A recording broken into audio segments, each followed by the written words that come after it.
Hey guys, this is Alex with Lightspeed Construction coming to you from Unit 942.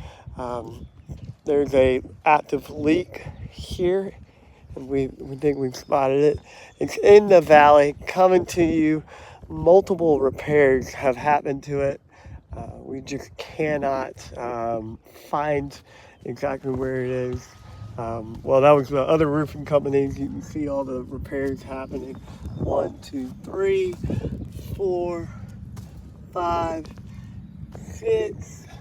There have been at least 6 repairs in this valley by other roofers. So what we're going to do is recommend a complete valley tear off and repair.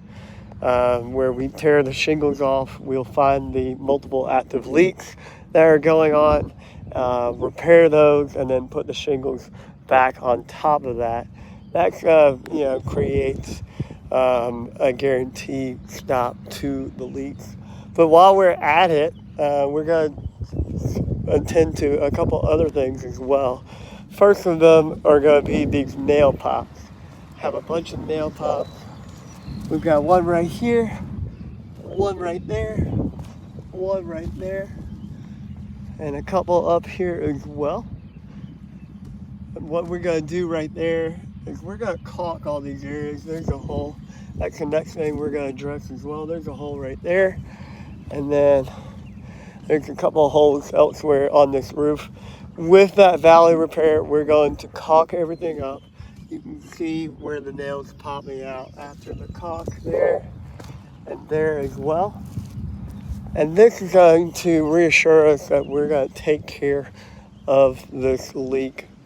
A couple other things that we'll address with the repair is this right here. This pipe boot's coming up.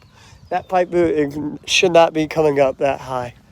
So that's definitely a cause for concern that we'll be able to address. There's another hole that we found in the shingle that we will also caulk up for this client. Thank you guys again for watching. It's a little bit longer video.